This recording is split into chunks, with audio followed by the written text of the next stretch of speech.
Live. And with that, we should be live. Yes. Greetings and welcome. I am Joffrey. At first, I'm not late. I am not late. That was 10 seconds. That does not count. I'm Joffrey. And today I'm joined by the darkest Light and Vector Maximus. Oh gosh, I didn't mute that tab. Oh, shush me. And this time, also Nemcraft. I have kidnapped Nemcraft from his game of suzerain, and now we have four of us all crammed into this VC together to discuss the new Pinto talk on Indian faiths. Yes, where is the Joffrey? He is here! The Joffrey is here, Vector. You know well. Yes. There are three different religions in the India group. Yes. Hinduism, Jainism, and Sikhism. However, Hinduism is really big, Jainism is really small, and Sikhism I don't think exists for a long time yet, so I'm curious. Sikhism isn't formed until like the 1500s. Yes. Yes, it is. It's in EU4's time. Yeah, it does happen. Joffrey died, rip no straight. What do you mean? You can hear me, right? You're just joking around. Apparently the mana discussion really tilted to Lambert. Okay, Eric. We're not discussing that now. How did it tilt him? I'm curious. But it did. Yes, you can hear me, Aim. I see it highlighting on the microphone. They're just joking, right? No, I can hear myself on my own stream. It's okay. I know. They're just pulling my leg. Aim, you be quiet. Hello, Rasak. Should have asked Hendrix. No, Hendrix, yeah, I don't believe he's going to be around for another, 4.5 hours today? Probably. Stream muted. Now Dark and Nemcraft are gonna get on it, you fools! He's sitting in VC. Is he now? No way. No, I don't see him. You're lying. You're lying, Trig. Why is this the Gaslight Joffrey stream? You're so evil. None of us are real. The accident happened a decade ago. You need to wake up. Wake up. Anyway. But I am curious, though, if we are talking about Indian religions, will this also include Buddhism, or just the Dharmic ones? Just Dharmic this time. Yeah, it only shows, the three at the top are the only ones it covers. Yes. Hinduism, Jainism, Sikhism. They're all in the same religious family, apparently. However, whereas Buddhism has been made into its own religious family, separate from Dharmic. Very interesting. Which is curious, because it could be argued to put them in the same family. And they have, interestingly, I remember Sind, originally, when they first showed us the map of India, Sind was just labeled as Buddhism. But they seem to have made a different version of, I know they've made a few different Buddhism religions, because we can see Tibetan Buddhism right there. We've also seen that Tibetan Buddhism is the national religion of Great Yuan, despite no one in the country following it. So that's not great. Yeah, don't you love the that national name for a religion is religion? Eastern Buddhism. No.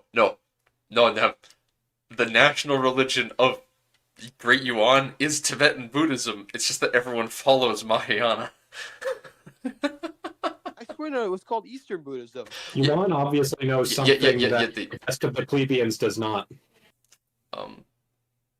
I meant Eastern Buddhism, but anyway, maybe it's a mistake. But theoretically, from what I saw, the Yuan's religion is Tibetan Buddhism, and all the people which checks out in history, because I'm pretty sure they did practice the Tibetan branch of Buddhism. I mean, in EU4, Mongolia, I think it is, starts with Mahayana Buddhism, or whatever the one that starts in Tibet is called, not Mahayana. Syncretized for that exact reason with Tengri. Vajrayana, maybe? Vajrayana or whatever. But interestingly, there is a India-specific, seemingly, Buddhism that is just in Sind. No, well, there's also Theravada. It's called Theravada at the very southern tip. Thank God, at That's least one also of in the EU4. Buddhisms I can still recognize. I know that name. Oh, I know this one. That's a classic. um, And then you can see Islam in the Maldives. it, yeah, yeah. Also, lots of large minorities of it scattered around the south too. That's interesting. Also, the Maldives are interesting because only one tile of it starts owned. There's just a single tile tag of Maldives, and the rest of it needs to be colonized by them. That's not really And then since. we've also got the St. Thomas Christians in the little bit of India there. They don't even show up on the map with a name, but the minorities are there. Is that's not what the yellow is. What's I think it's the pink. the Um, oh, that pink is a different shade. Yeah, you're But the right. question then becomes, what makes them different from regular Catholics? Um, I would ask what makes them different from Nestorians, realistically. Well, next door, I guess, is the more region-specific one. But yeah, I just don't know anything about St. Thomas Christians. Do you know, Vector? Can you enlighten us? Or is it just I do not actually. we just know they're there, I guess. But um, the very old divergence. The St. Thomas Christians, also called Syrian Christians of India, and a bunch of other ones. Um, they're based in Kerala and they speak Malayalam. Nazrani or Nazarene is a Syriac term for Christians. So I wouldn't be surprised if it's perhaps called Nazrani. But since they're a split of Syriac Christians, I mean, I would not be surprised if they're included under the aegis of Nestorianism. Also, I see the interesting point about Bon, because there's a lot of minorities of the native Bon faith still here with the blue scattered all over as Tarot was bringing up. Uh, Evening, hello George. Uh, delicious bonbons. Yes, fair. Thank you. Yes. There's also a ton of other smaller religions scattered around the I don't know what this region's called, but it's a I believe it's a jungle that's very tribal. But it's don't know specifically what it is. Nor do I know what Isn't that Gond? that name sounds familiar. Yes. Um, uh, but there's a lot of whatever this religion is. This green one, Koya. I don't know, but there's a lot of it scattered around in here. So there Sorry, might the Gond is the name of the people. The region is Gondwana. Gondwana. I don't Or know how you're supposed to say it, but or yeah, I believe that's the region. Arisia's the coast, I believe, Drake. The region coast here. Perhaps there's enough there that you could realistically swap to one of these faiths as one of these tags that split off from Delhi, but hard to say. Seeing the discussion on the forums of how to represent Confucianism and Shintoism to use the EU4 terms, what they've done for dharmics puts me at some peace. It might be good. Well, I haven't seen yet what they've done with this, but with the dharmic faiths. But I don't think that I am one of the people that thinks that Confucian should not be a faith, but Shinto should. That's my thought process. I think that Confucianism should be represented with more societal things than religious ones. More. Well, no, I don't think Confucianism should be a faith either. The faith should be either like Taoism, I think, was the more accurate one. Well, same thing. Potato, potato at that point. Well, what I mean is like Taoism was closer to like an actual faith, as far as I understand. I don't. I guess neither of us really know enough about the subject. Here's Hot Pocket with the rake discussion again. That's all I know. It's time to move on. We now have an interesting feature when in the religious map mode, as by hovering over a certain religion in the religious breakdown, you can check religious spread and heat map of that said religion. So let's check Hinduism and Jainism, both present in 1337. So, Hinduism is part of the Dharmic religious breakdown of a country, presumably? Yeah, open country diplomacy. That's the breakdown of a country that he's hovering over, I assume. That religious breakdown, I would assume is for a country. I'm not sure which country it is, though. Well, I would yeah. assume the Delhi Sultanate.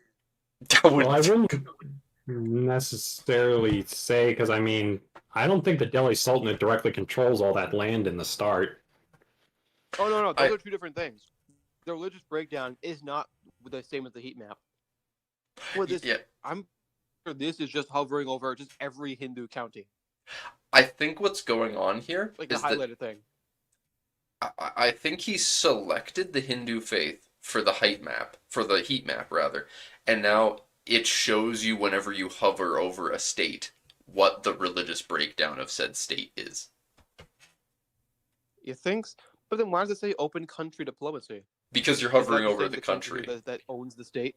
That's why I think that's what's going on here, is that you're hovering over a given country and it shows you the religious breakdown, but you've got the religion, a specific religion that you've chosen to show the heat map of, because it says open country diplomacy if you click on them.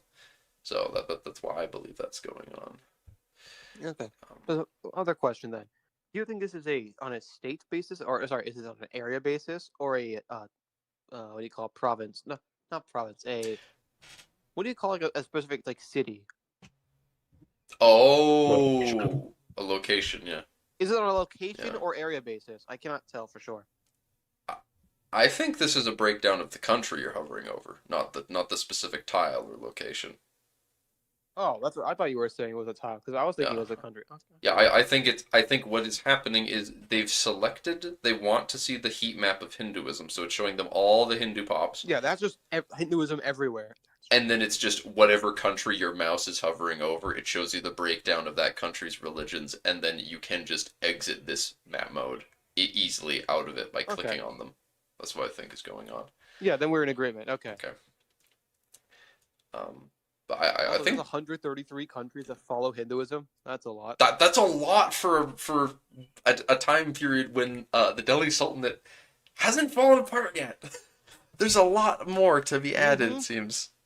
It's gonna be Sunda. 133 countries, excluding the Delhi Sultanate, and remember, all still in the Indian subcontinent. There's also it probably includes the Indonesia. Because Sunda Sunda, Majapahit. Some of these are just there's 2.7 million Hindus in Majapahit. Because I think Majapahit starts as Hindu, and they're in the middle of flip flopping which religion they're gonna That's like the follow. last Hindu sultanate in the region, and then the what are they called? Hindu sultanate. It sounds very cursed. Well, not sultanate. It's the last Hindu state in the region, and then the sultanates come in. That's what I meant to say, because Islam is propagated through trading. Sunda's the eastern half of Java too, so all of Java is currently, but Orisia. Yeah, there's Orisia. But hello DJ, waving. Hello. The Jains are gonna make me. I'm very curious about the Jains. There is one tag that follows Jainism at the start. Does it show you where that tag is? Don't think so. That's a shame. I wish it has never been more over.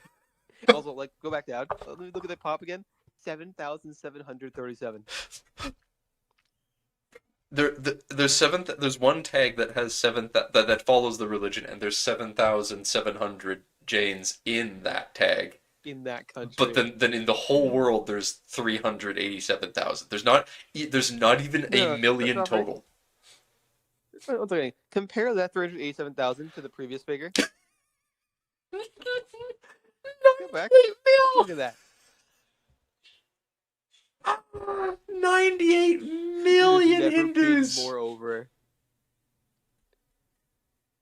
98 million Hindus versus less than a third of a million Jains. Who would win? Also, I want to discuss some of the bonuses or some of the Yeah. modifiers that you get. So for Hinduism, you have religious figures allowed. So I'm assuming those are like icons, +1. and then you get more So, tolerance. This is like there's a you get base an value extra somewhere. icon allowed. I'm assuming. Yeah, something like that maybe. Probably your base value is like 1 or something. Dark and Vector probably. There's a good chance they've already read this, so Yes. they would know. They know We'll what see. it means. But go back to the Jainism again. Yeah, and then I noticed there are some. This has like significantly more impactful modifiers. enables You self-control. can build monasteries. I'm assuming that's celibacy, where you're not able like. I don't know what the self-control is, but we'll find This out. is so great. You need I love causality. this. So you are. Wait, monthly literacy. That's based. Yep, sorry, Dark. Sorry, Dark. The return of literacy meta. See, it's for a very minor religion. I don't mind it that much. I don't remember How what dare you monasteries call it does a minor specifically. religion. Dude, Sorry, there's but it is. There's less people than there are in Norway. there is about exactly. There is just over a third of a million Jains. And this is a Hindu religion. This Somehow. is unacceptable. Yeah.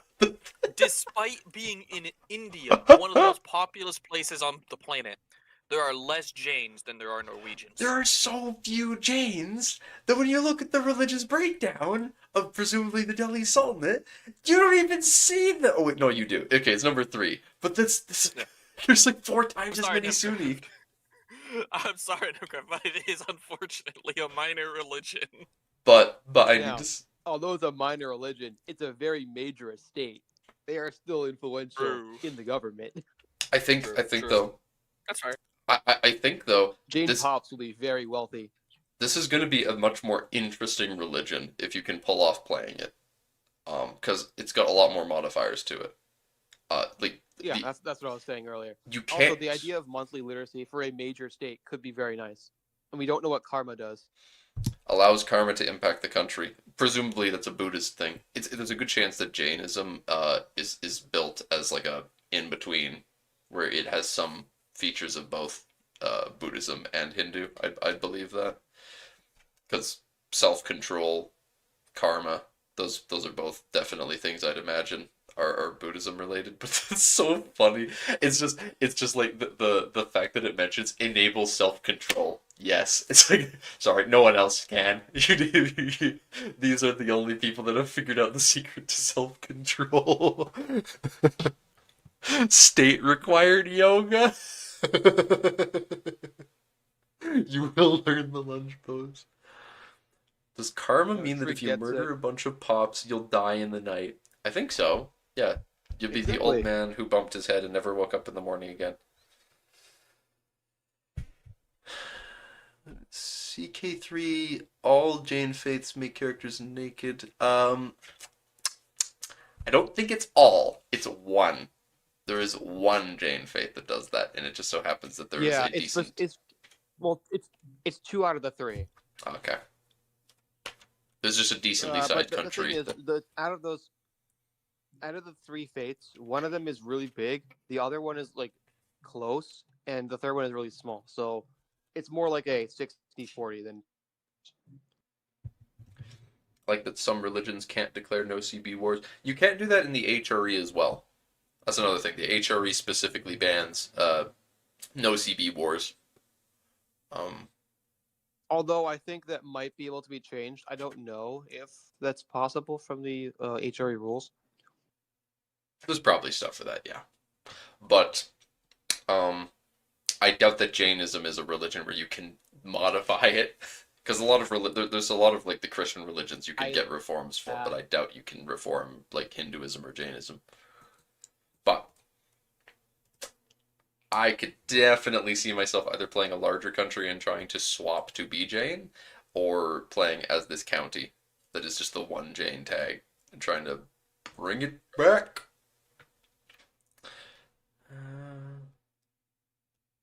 Despite how much people are complaining about it, I like how hard it seems to be to blob in EU5. Yeah, but by and large, I Craig like has it. no idea. It's Yeah. incredibly easy. Well, okay. There's some there's some difficulty in holding said land is the point. You need to rely more on vassals, otherwise you need to spend a lot of time on using ministers to integrate it. Well, that's a So it can be different a pain. question. But as far as actual expansion goes, it's easier than or like by far. Yes, hard equals harder than EU4. Yes, that is a good way of describing it, Trig. It's not that it's not that it's Which yes. I'm just not sure how much I agree with the idea of it being harder than EU4. As all the videos that we've seen, Joffrey, it makes it look. This might be like before they nerf it, but it's just from what I've seen so far.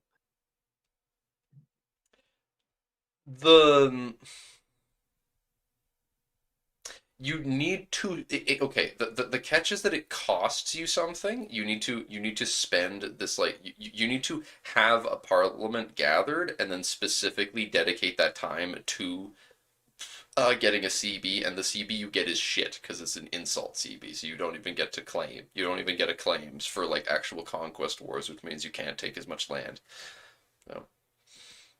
So it actually has a cost to Did we it. literally see them annex nations in others or vassalize nations in other streams? That was because they're all smaller countries because it's HRE stuff, Okay. which I think is that's a whole nother thing, and not something I want to get too distracted by during. Well, yeah, during of course. This, but I think it's something that they'll have to tweak more, and I hope they do, but we'll see. It serves your purposes in the HRE at least, and I'm not so sure if I like it or not, but I haven't played it myself. But Hinduism, yes. I know there were some people that were really sad that it's all considered one faith, because they talk about here there's different particular beliefs. They talk about the four main branches. And some people wish that the four main branches just were different faiths instead. What do you think about that, Nemcraft?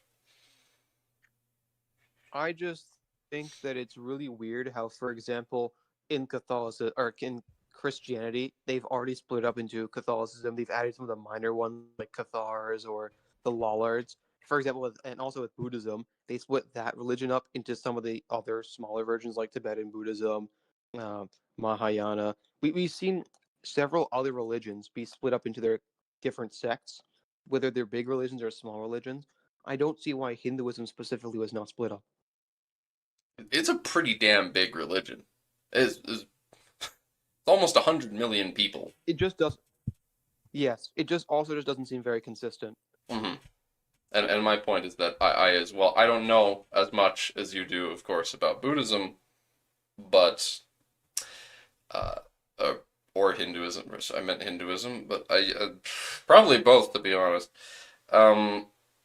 But the fact that there's so many of them means that there isn't even the you don't get the argument of it's too small of a religion, so we didn't split it up because of this reason.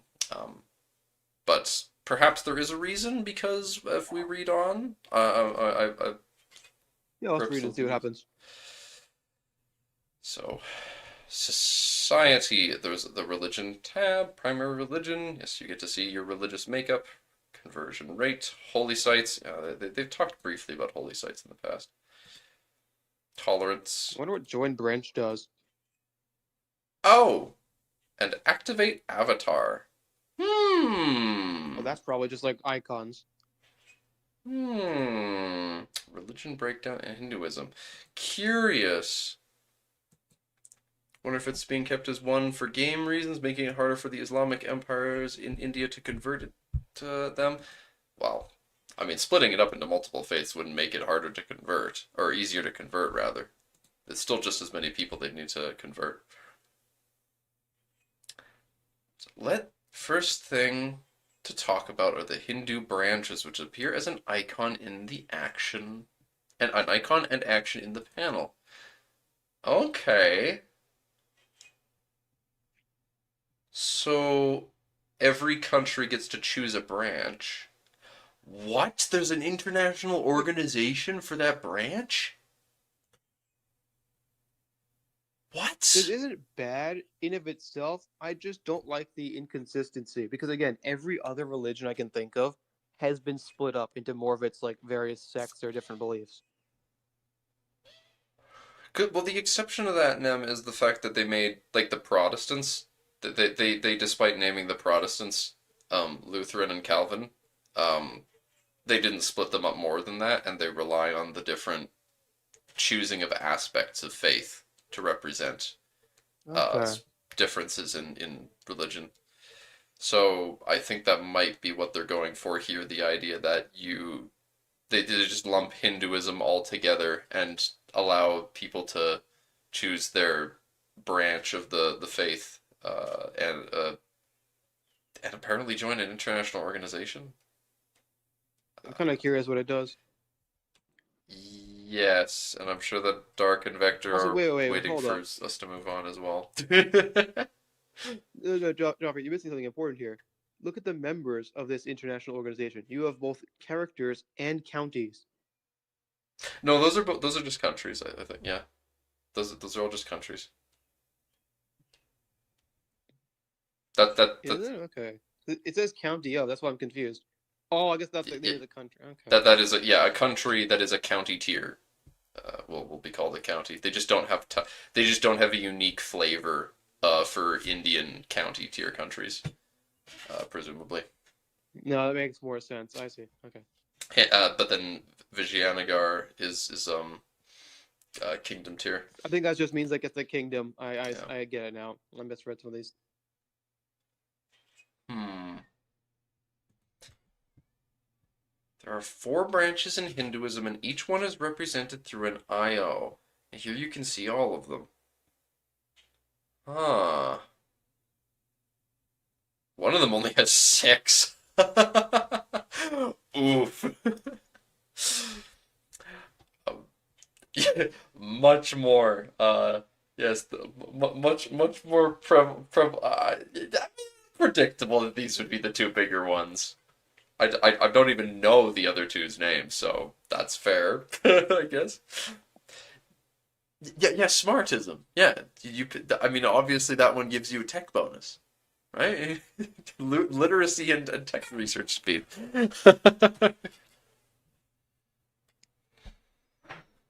Hmm. Will the ruler title then be called a count even in India?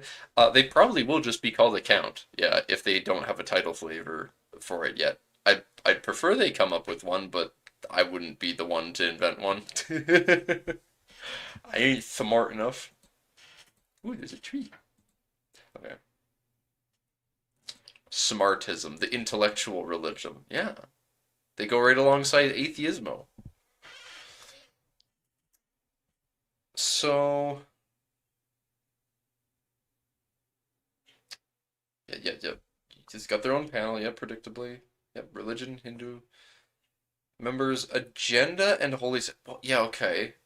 So does that mean that each sect has its own holy sites too? And then the agenda. An agenda, which is a common building block for different religions. You have a religious law set for each branch. You can do law shit? I was just saying there's no way they'd do that. I thought it was too much effort and they weren't going to add it because they remember in EU4 they were talking about they weren't going to make it like CK3. They And weren't going to make it, or they weren't going to make it like CK2. I think it was. I don't remember.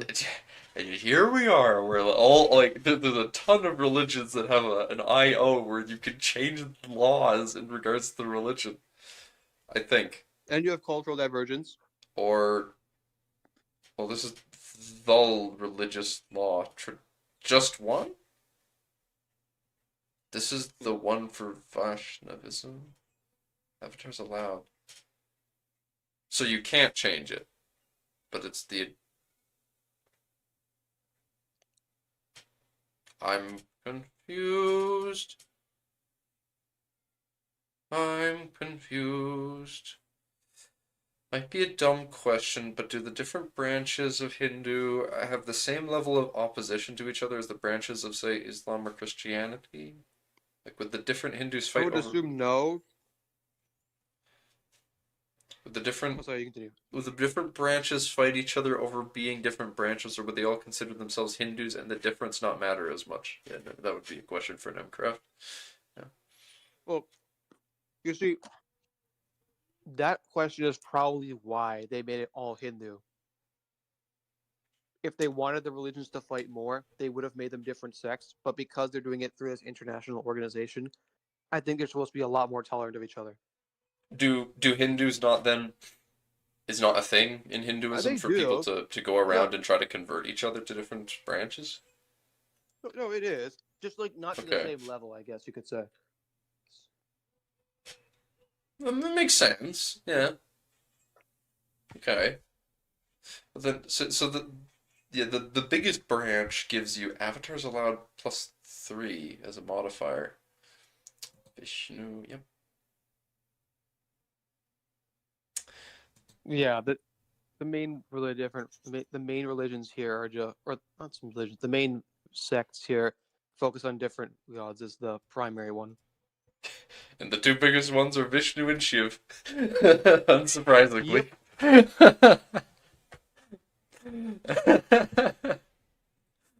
Those are the two most widely worshipped ones, just generally. Avatar. So avatars allowed. This enables avatar mechanics and sets the number you're allowed. Avatar are different aspects, manifestations, or incarnations of a particular god can take on. Yeah, okay.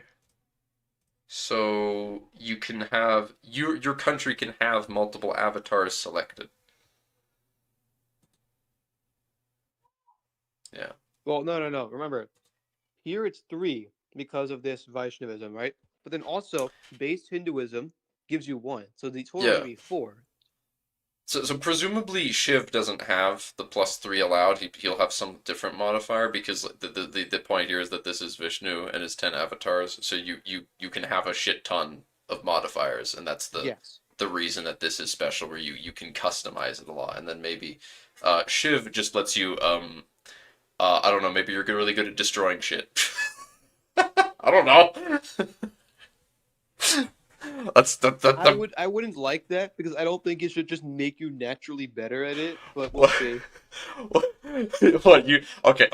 Nemcraft, tell me, do you honestly believe that Shiv's branch isn't just going to be like +20% siege ability?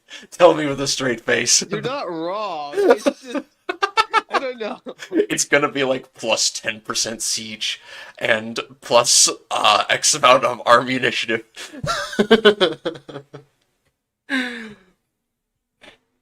Nested tooltips are very, very good though. +50% manpower. There you go. That's the way.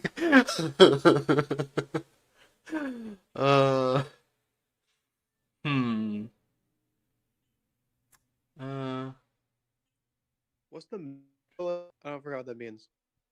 I do, George, as you're saying, yeah, it would be neat if there's a way that you can try and yoink a country into your sect, if that's possible. That could be neat, but I'm sure that it makes them like each other less if they're in different sects, because that's something they can do is increase the base, like increase or decrease the bias, so the base antagonism level, depending on stuff like that. Like the different Hindu religions probably have a positive or negative bias towards each other, slightly based on whether they have similar avatars. I imagine, but see. Prestige to activate avatars. 3 avatars of the god Oh, it's Vishnu. prestige. I see. Yeah, that's what that symbol is. Yeah, depending on having access to one of its holy site.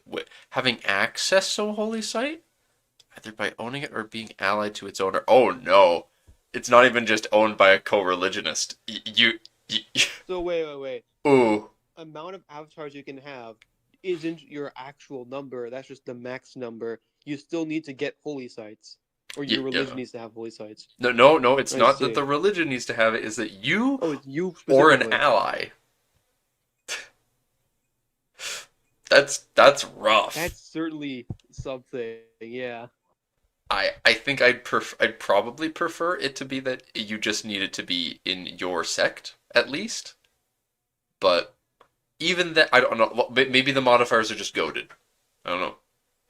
This is all I'm saying compared to regular, or at least the stuff in EU4.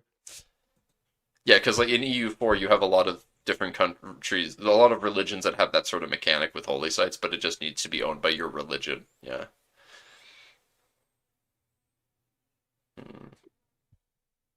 It makes your pop your manpower pool. Yeah, exactly. Plus 100% levy contribution. Raise your entire. Oh, we've seen wrong culture not wrong culture levy modifiers. Imagine if there's like wrong religion modifiers. True religion levies up 100%. Anyway. So choose one that you turn on. Are all these available? 3, 4, 5, 6, 7, 8, 9, 10. Presumably they're not all available. But so the fourth avatar gives hostile attrition plus 0.5. Eh.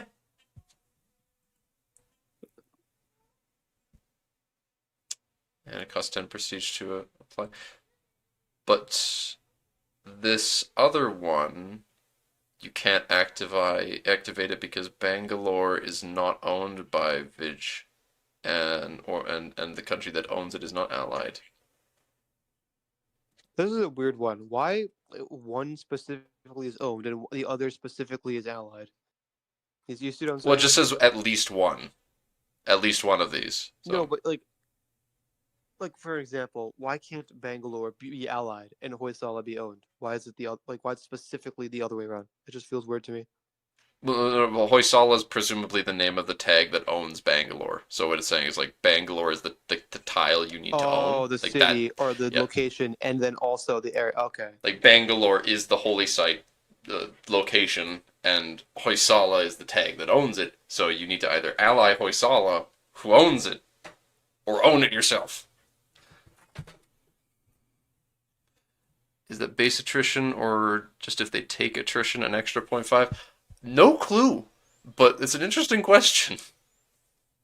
If it increases just the base for people being in your country, that would be pretty neat. Pretty slick. Base attrition for just anyone walking in your lands that isn't occupied. Yeah, it'd be pretty nasty. Mind you, you can occupy stuff in 2 weeks. Like if you don't have a fort, even your capital can be sieged in 2 weeks. So depends.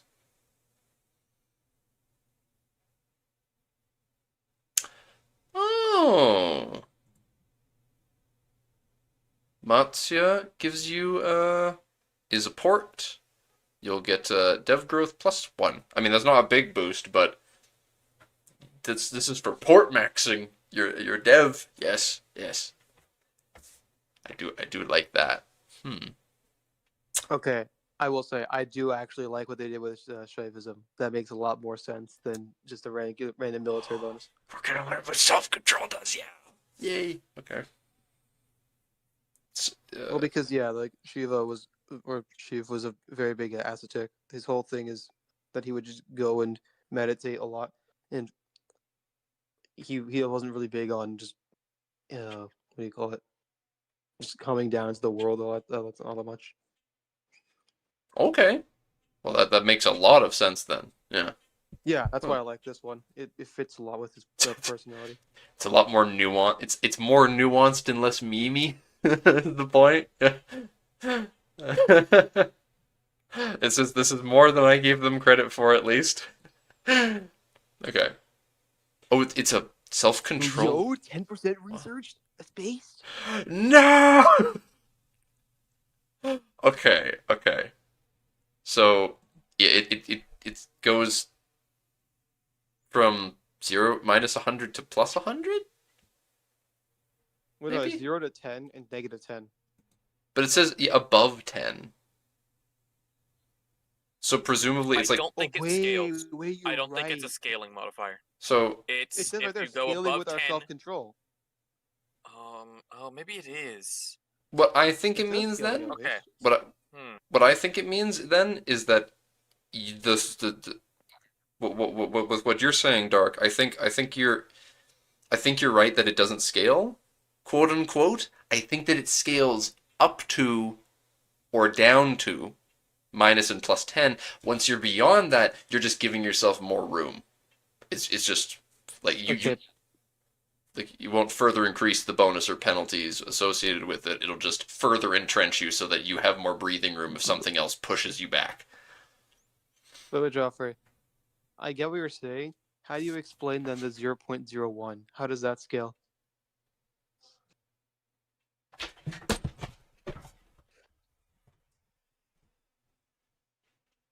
The thing I is, don't I know. don't think that's so bad because okay, imagine if 20 scaled higher. That's the thing. How do you, if it does scale higher than this, how do you explain that? Because on one hand, that's a very good point, Numcraft. Because if it scales, like how is it that it? Okay, maybe it's that you need to get it to plus 10 to get any stability investment, and then the point is like once you get up to 100, then it's a full 0.1. But then that's insane for like this diplomatic annexation cost going higher. That doesn't make any sense. These other modifiers getting any higher than this does not make any sense to me. I don't.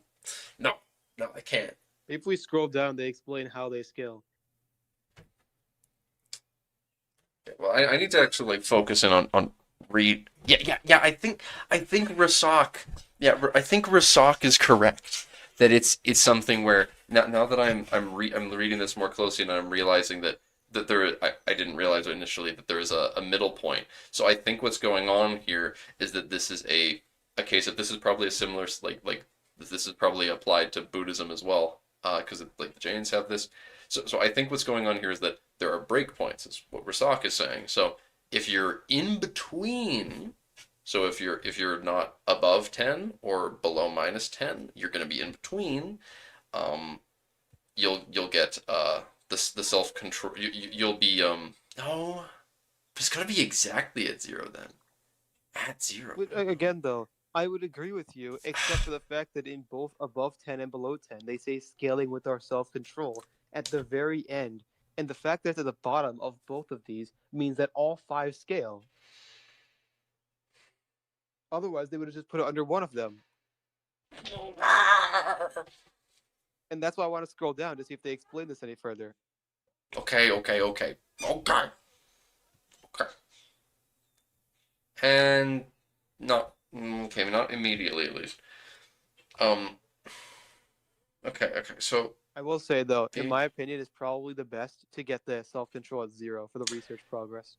balanced. So I like how you can change the modifiers based on what you might want at different points in time. Having the estates like the prestige is whatever, but the satisfied estates plus 10 is a large boost to that. And research progress of 10% that's gonna add up, especially if you're a Jain, because the Jains get the bonus to literacy. Jainism might be a religion that's gonna be good for stacking some research speed. Me, when the religion that focuses on non-violence is good at playing tall. Never, no. And above 10 is, well, that's curious. Spiritualism progress, rural migration attraction, the diplo annexation cost. I do like diplo annexation cost, and then food consumption goes down. But then at the minus one though, you get income from vassal subjects. So like below the lower self-control is good for if you're just also it gives you belligerent. This is really good for surprisingly you have no self-control. You're just going out beating the shit out of people. That's pretty neat. It's going to give you a lot of bonuses to doing that as well because you get the belligerence progress, you get the war exhaustion bonus. Your vassals are going to pay you more money, so you just keep throwing out a ton of vassals, conquer a bunch of stuff and get lots of vassals, and then once you're done, go up to having tons of self-control and then annex people. This is The one problem with going to low self-control is if you start, for example, seeding, then look at that pop food consumption. I think that might also apply to your troops. I doubt it, but that's a fair point. So if you are going to do a war, right, or you're going to start doing being a lot more aggressive, that puts you on a timer. Unless you can afford, I guess. But even if you can afford buying more food, you have to still supply that to your troops. Which, like, I don't know if this actually Just applies to your troops or not, but I think it should at least. simply build more farms. Do better. That's all I can say. Just do better. Be good. But yeah, I think that there could be early game a bit of a balancing act between self-control being low for conquering and vassalizing people, and then getting it high so that you can annex people. And then when you're just chilling and building up, then you go in middle ground for the research and happy estates. Uh, and plus 10 could be. We don't know what the max is, yeah, but we should read on as well, I suppose. Perform yoga. Indulge in bloodbath. These buttons, these fucking buttons, man. Hey, it just means that when it comes to modding stuff, I don't need to feel bad for suggesting that we add stuff like that, because if performing yoga is like that's a national button to click for your religious action, then anything's on the table for our modded religions. That's fine then. Discard worldly possessions. Okay, as much as I don't like perform yoga, I do think discard worldly possessions is a good one. Like that actually makes sense, and is something rulers would.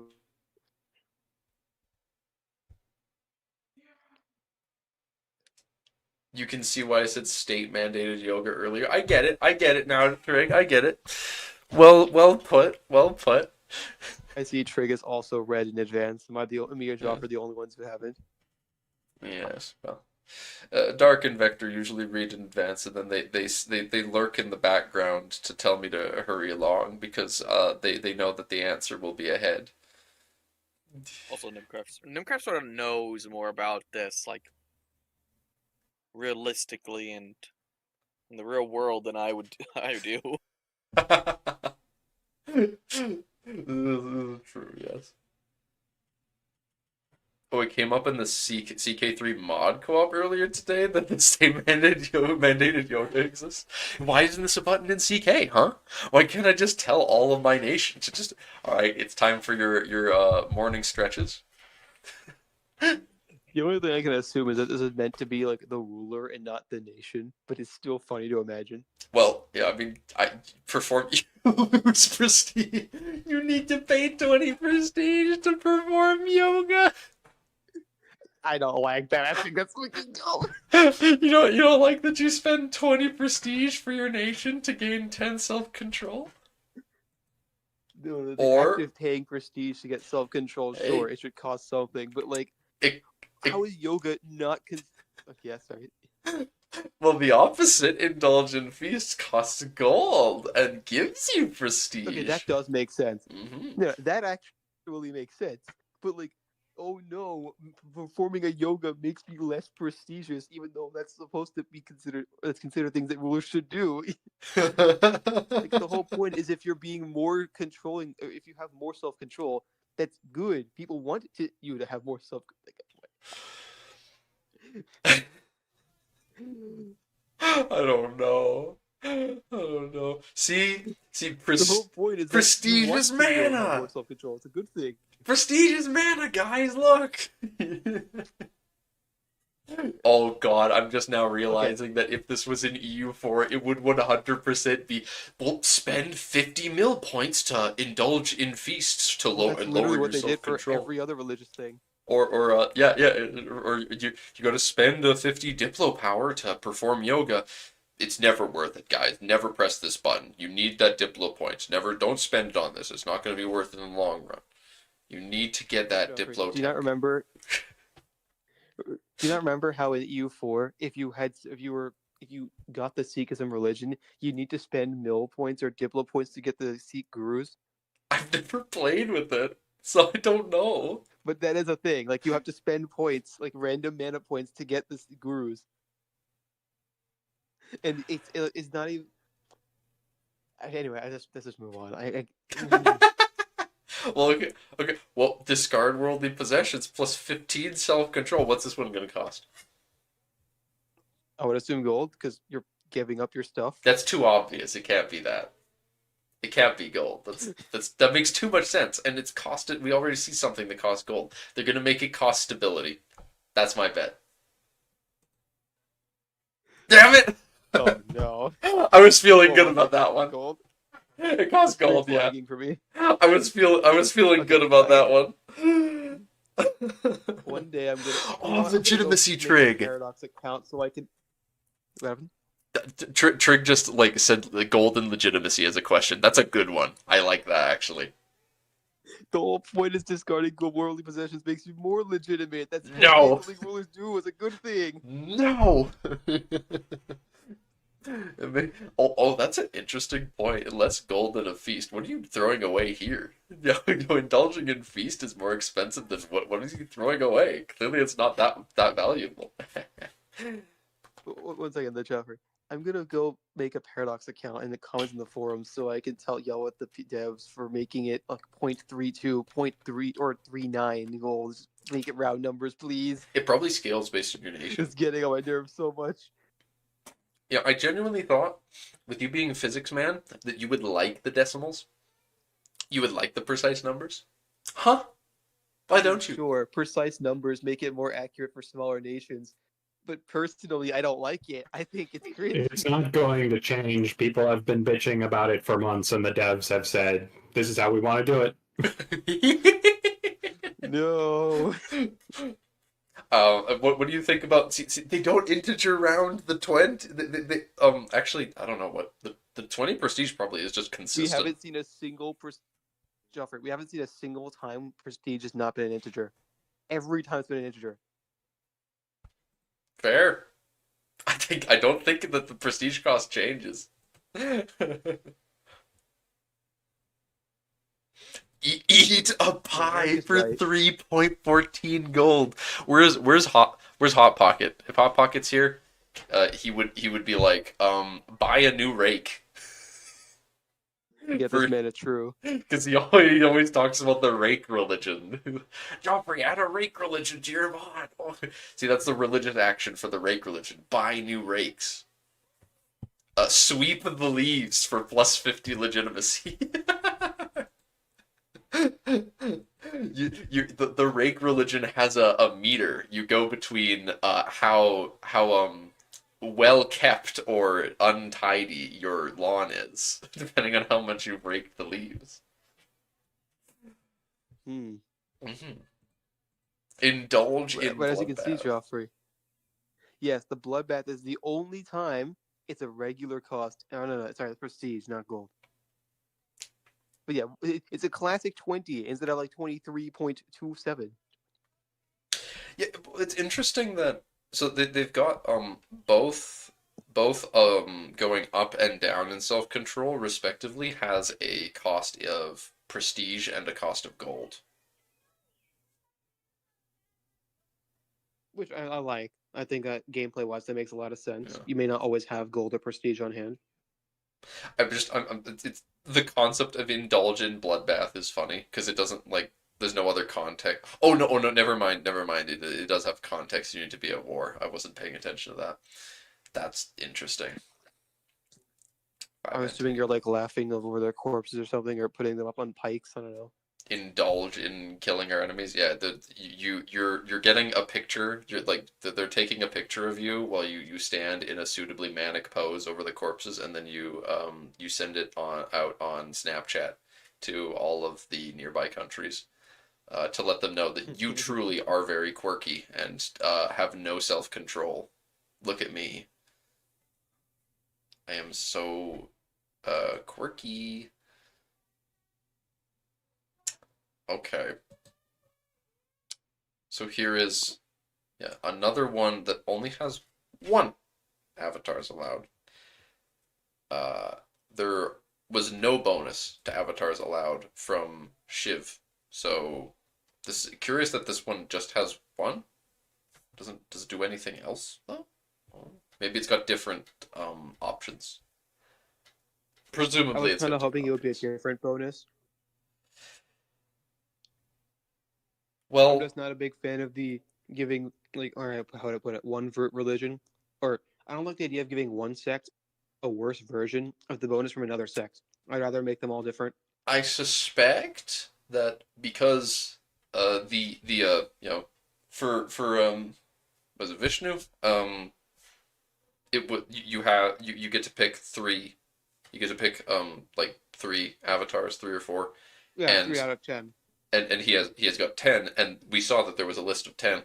Presumably this one has Shaktism has separate avatars then. Okay. Maybe they're stronger.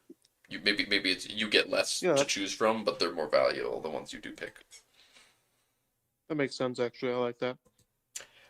And We'll see what it is. immediately we're seeing one that has it's not just a plus like 0.5 attrition, it's a special thing, war declaration something.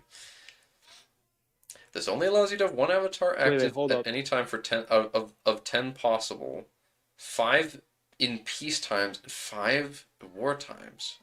But declaring war is Yeah, that's what I was stopping saying. being It's at pretty war interesting. makes you change from an avatar of one category to an avatar of the other, and these avatars are randomly assigned. What? But you can change and reroll. You also don't them. need access to a holy site. The main difference with Vaishnavism, you don't need to have access to a holy site. So these are You know different. what? I like this already. This is great. So there's That actually makes it a meaningful difference. this one has 10 different avatars, and 5 are for peace and 5 are for at war, and it randomly rolls them, and you spend national stability to re-roll. Oh, Well, it says change/reroll. You might be able to pick one for maybe, an extra maybe cost or something. get a new. Nope, nope, nope. You're just rolling it. Oh, okay. Yeah, you're just rolling the dice again. Throw 10 stability. I don't like this one. Just roll again. That's neat. This could be really Yeah, fun that actually makes too. it feel like, interesting. That is great. This is on release. This is on release, guys. This is going to be in the game day one. This on its own is like I'm gonna play in India like 7 different times just to try out the different religions alone. Let alone the different regions in India that I could play in. And there's also like Majapahit and stuff. Yeah. Do a different do different runs. Also, there's like you play Majapahit different times because like maybe you want to try with a different Hindu sect. Play or maybe you'll swap to Sunni one time. Honestly, there's so much in EU5. I'm not sure how much they can find for 10 years of DLC. They'll find it. They'll find. Don't you worry, This is Trey. paradox. You really think they won't find a way? They'll find a way. They'll find a way. They'll do it. 1 of 5 to get the one you want. Gambling time. Yeah, Rasak. You just gotta spend the stability, roll the dice, and get the same one again. roll, and then you just get it's fucking Chinnamasta again. I hate this one. I mean, it says war declaration, so it's probably something someone likes, but I want to see what this one does. They're not showing it. They're not showing it, just war declaration. No.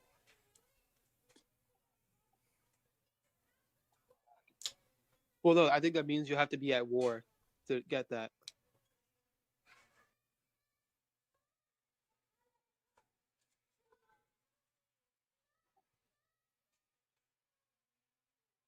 Maybe. This one definitely need to be at war for. Destructive power against evil. A 0.1 monthly war exhaustion. That does sound splendid. First DLC is going to be Weird because Societies some of of these Pops. bonuses are Well said, really. Nim. I was just gonna say, I don't. I find it weird how sometimes the bonuses are really small and sometimes the bonuses are really big. Like remember that one time or earlier in the diary, it was like 0.05 war exhaustion, Mm-hmm. and now it's just 0.10. Oh, no. There was War Exhaustion somewhere. Yeah. Was it? I'm pretty sure it was 0.05 in the what is it? Do the Janes just have that? Self control. Oh, self control. Yeah, yeah. SOP 1 out of 4 since the new avatar. Yeah, I'd hope that you're right, Mags. That it's gonna be a different one. That won't be the same one. Well, yeah, that's very true. Oh no, I hope it's a 1/5 actually. No, don't let me re-roll it to get the same one again. It would be so funny. I hope they do that. SOPs are coming for sure, but I don't know if they really have much more mechanically to add. The thing with SOPs that they can't figure out is what the fuck you're gonna do when you're playing them. That's the problem. Because they know they want to make them playable. They just don't know how to do that and make it interesting. Because the problem is that an SOP, by design, by their very nature, is not they're not a tag that quote unquote owns land. They don't sit down and build stuff like walls. Well, they don't build walls. And yes, Navy countries did make it in. They have explained that they've created functionality for that. They're just and there's going to be some times at least that they'll come into play during the age of exploration. There'll be a golden age of piracy.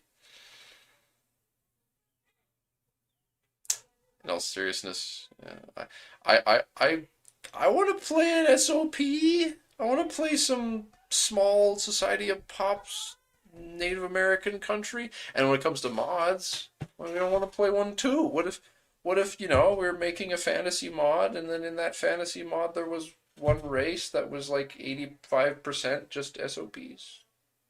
Yeah, because it lives underground. Because They can't make civilized societies, and they're primitive lizard folk. Yeah, that As would an be example, okay.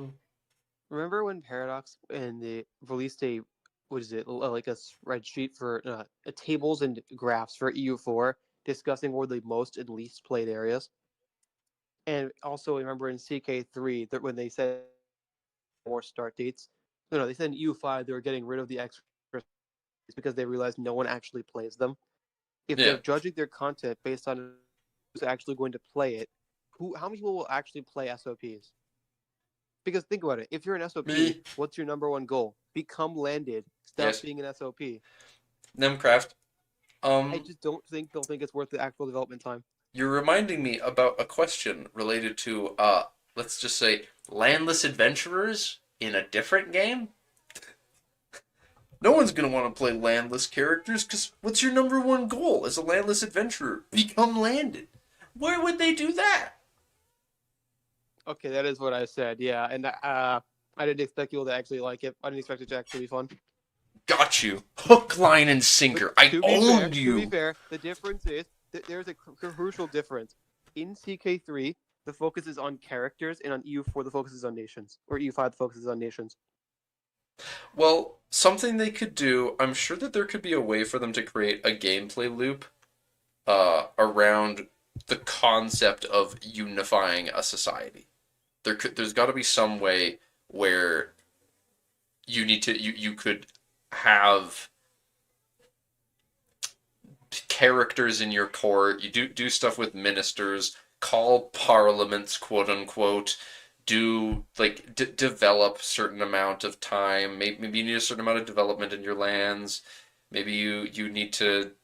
I don't know, there's all sorts of victory dev. There's all sorts of things I'm sure that they could come up with that would make the journey towards you need A, complete all of these objectives, and B, have researched this tech. Because right now it's literally just research a tech, and then once they've researched this specific tech, then they're able to settle. Because the tech's modifier literally is just it can settle. I get that, but again, you have to also consider where the societies of Pops are. The main regions are the New World, the Sami, like Siberia and a couple others. And as we all know, those are the least played areas in EU4. I think what will be Huh. the EU5 equivalent to landless adventurers is building-based countries, Yeah. not societies of pops. Well, maybe. Yeah, Africa has tons too, like Trig said, and there's some in India. And Hmm. how many people would actually want to play? Again, those are like the least played regions. Wow. Wow. Like in Oh. Africa, how many people don't play Mali? Well, I'm gonna play Zimbabwe. That's not even a society of pops, though. Well, that's only because I can't play one. I would play a Society Pop if they'd let me. You just don't understand. Speaking of building-based countries, we actually didn't see any YouTuber play one. Yeah. They didn't talk about it at all. They blocked it. You need to get a DLC. Yeah, we didn't hear them talk about it or play it None of them have whatsoever. talked about it. None of them played the Teutons either. Well, the students, I would assume they didn't play because it was in a dev diary. Or a Sinto talk, I mean. That explained how to play it. I guess, but they're one of like the main like the reason there's a dev diary about them is because they're a very special country that's like very unique to play. It's like, I wanted to see someone play those. Someone said they weren't playable. They didn't make them playable yet?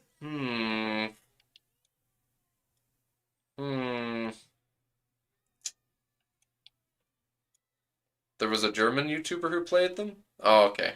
Well, I'm sorry, Mags. I do not speak Deutschlander. Not really finished yet. They couldn't die. Well, that's kind of amusing. Oh no, no, it's the changeling all over again. No, you can never kill them. You can never kill the Medici. Oh no. The Japanese clans couldn't make any money. Oh yeah, I did hear someone talk about that, but that's just that's a specific case. Like I'm sure that as a banking country you could make money, or as a one of the holy orders. That's the one that got me for sure. Like why did no one play any holy orders? Because holy orders sound like such a cool You don't play one. banking. Yeah. Holy orders are pretty cool. But yeah, I know what you're about to say, Numcraft. Yeah, I should play the Bardi banking family and then have an event bankrupt me in the first decade of the game. Yeah. I didn't even get to finish my sentence. Okay, let's scroll down. Continuing. Smartism. What? Modifiers. What's the difference between this and icons? I'm confused. Modifiers enable between smartism avatars. gods. Damn, they truly have the biggest brain. I don't even think that's like, because from what I understand, smartism isn't an actual like branch or religion. It's just something that was like a what do you call it? An abstraction.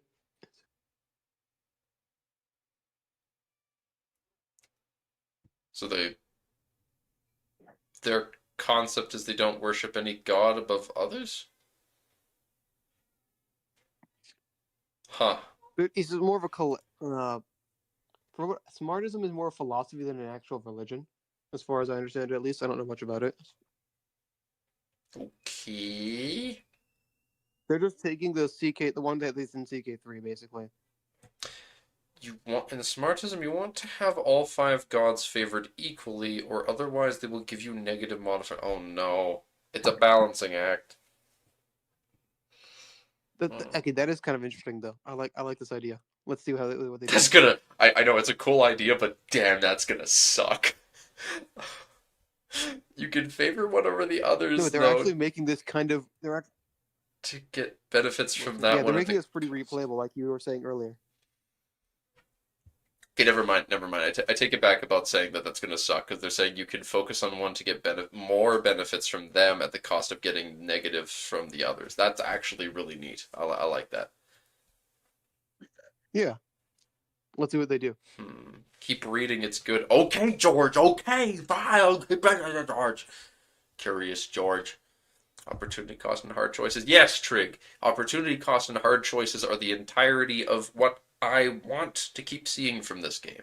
It seems like there's going to be a huge Welcome focus. to EU5. Yeah, it seems like EU5 is all like the whole story of EU5 is you can't have your cake and eat it too. You can have your cake or you can eat it.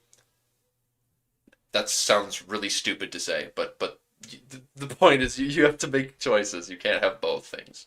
You sacrifice one thing that you want for another thing you want. Which one do you want less?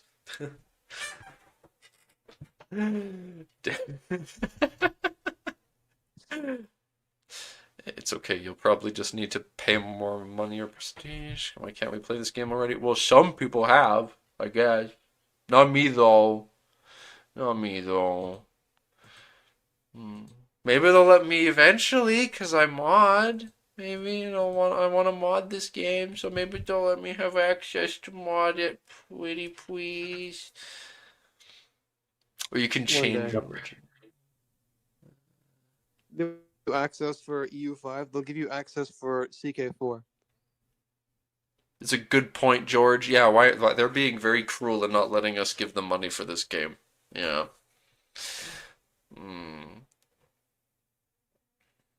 But yes, let's scroll down. Favor a god. Favors one of the gods, but it may upset the others. Uh-oh. Ooh. Uh-oh. Favor the god. Okay. Oh, it's unfinished. Unfinished icons. Nice.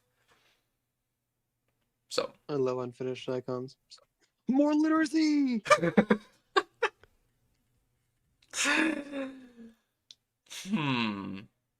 Okay.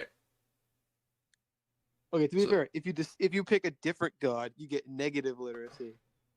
So if yeah, okay, so some you can have the gods all balanced and get bonuses from all of them, but there's smaller bonuses. You can give some preference and get stronger bonuses, but then the ones that aren't happy will give you penalties associated with their bonuses. And then worship if you worship. I think I get it, Joffrey. If you worship all gods equally, you get an additional 0.1% prosperity growth. And if okay, wait. At least one of these is favoring. You want me to explain it? Yes, please.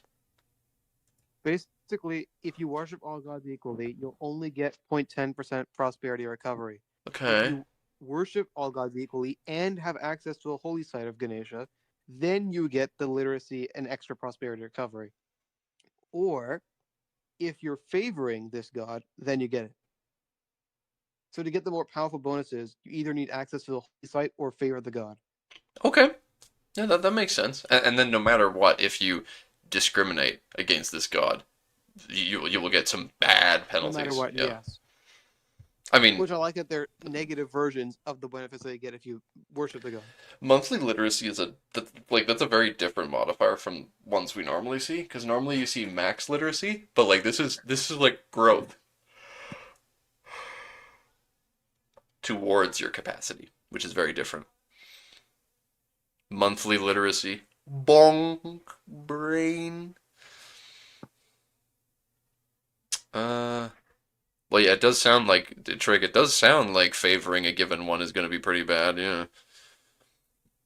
But maybe you just really want that bonus. So, if you have negative literacy gain, does your pop lose literacy? They become a negative smart. I'm sorry. They they become I'm going worse. to assume it loses literacy. I'm sure. Yeah, I highly doubt that there is.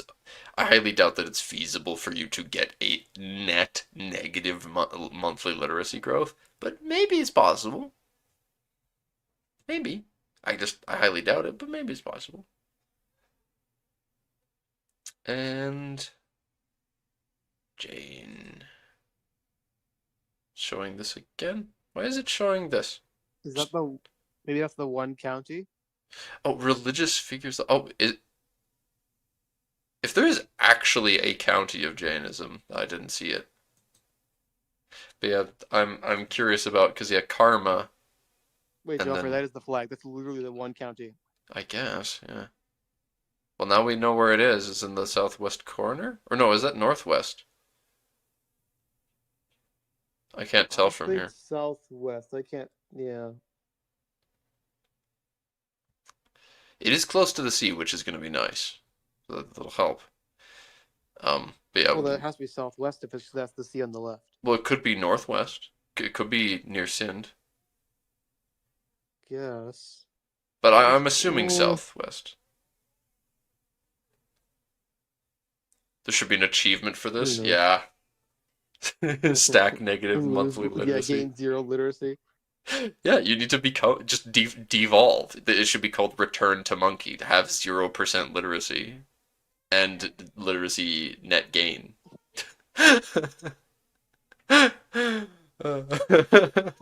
Stack as many penalties to literacy as possible so that you have no literacy and are gaining negative stuff still. But yeah, I want to see. I Yeah, am curious though. I guess. Easy. yeah, they've got self-control, which we've seen. I want to know what religious figures are, and I want to know what karma does. And I mean, I don't remember what monasteries does, but we did see that. There's just a lot of little quirks in Resolved. In Resolved? What the fuck is wrong with me? Involved with Jane. So I'm curious. Yeah, I want to know which figures they pick. That's what I'm most curious about. Oh yeah, There's because you a lot actually of know options. stuff. I know they're not going to pick any more than 10, but there's so many they could choose from. Conversion rate. Starts with interesting features as seen in the previous tooltip, of which the disallowance to declare wars without CBs might be the most striking one. As portraying the peaceful and self-defensive nature of this religion, on top of that, they also have a kind of similar behavior to Shaivism, with the addition of karma on top. And then there's liturgical language, yes. Primary religion, yes. You know, Joffrey, one holy site.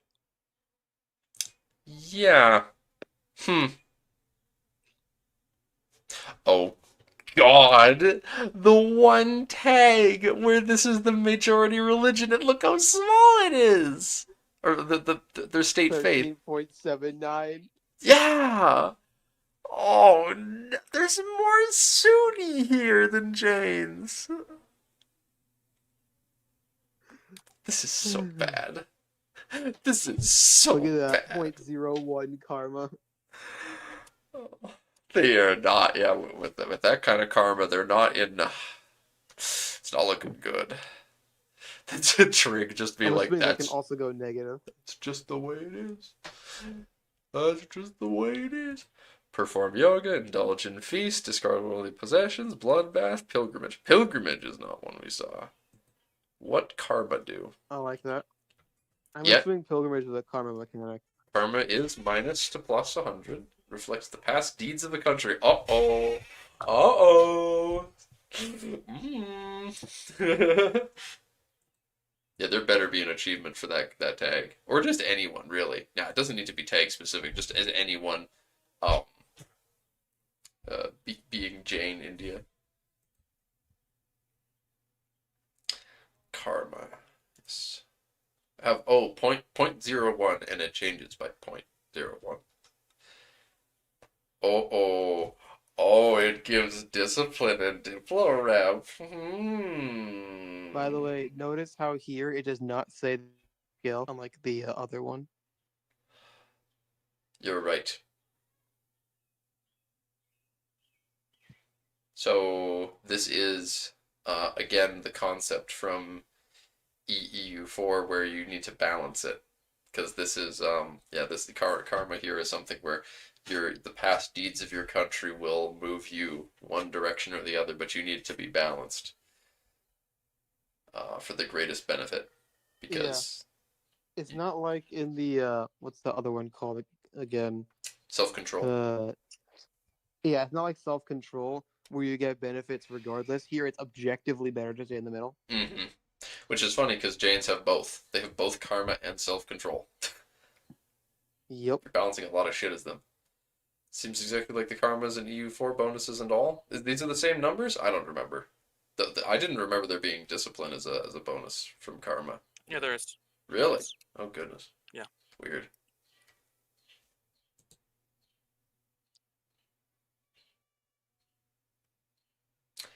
And they're religious figure. So I guess this is with Sikh, they're gonna explain religious figures. So that we'll see how that gets added to the Jains. Oh, you'll start unlocking your what do you call them? Your what's it called again? Your avatars, right? That's how this will work.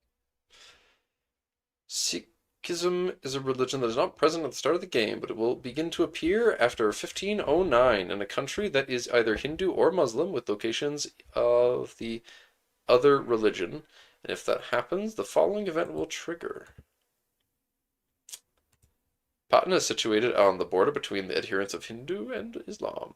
In this area marked by religious tension and differences, a man named Guru Nanak Chatar has started to preach that there is no Hindu or Muslim, but that the truth is with God, who is neither. Although this rejection of ancient customs has outraged devoted Hindu believers, Guru Nanak Chatar's disregard for creed has allowed his teachings to take root among the population. His disciples are known as Sikhs and are spreading this new faith rapidly throughout Patna. This has no place in the Sultanate of Delhi. We need to talk to this guru about the Sikh faith. We will not follow his teachings. We will follow his teachings to the heart. Yeah, okay. That's the I'm going to convert option. Which again, the fact that Delhi's it's so based. The Delhi Sultanate. Long enough. Yeah. Presumably they just trigger this event by command is the thing. Well, no. Look at the what they said earlier. Any Hindu or just go back up. Yeah, it's just that anyone that worst practices Hinduism or Islam can get it. Yeah, it's just that they likely caused this to be triggered at the beginning of the game. They just like command. Oh no, I agree with that. Okay. I'm just saying they could get it if they survive. Yeah, if the Delhi Sultanate survives, they will probably get it if they survive and expand. If they survive and thrive, they definitely won't convert all the Hindus by then. So it'll definitely appear. What would happen to the Delhi Sultanate if it became Sikh? There wouldn't be a sultan anymore. It would be based. It would be based. Protestant Reformation, Islam/Hindu version.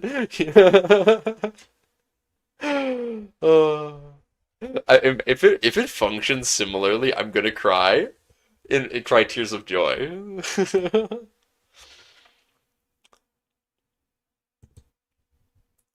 That will not only enable the religion and convert some pops, but will also create a new unique building, the Gurgadi, to serve as the seat of a newly created building-based country. Oh, led by the Guru himself. What? So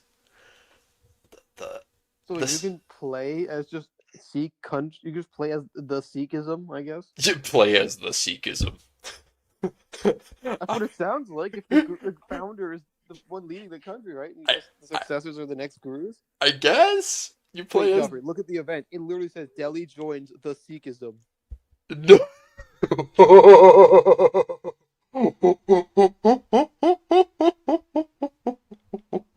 So both of the the first one you flip him off. The second one you convert to his faith. The third one is you swap to play as him probably.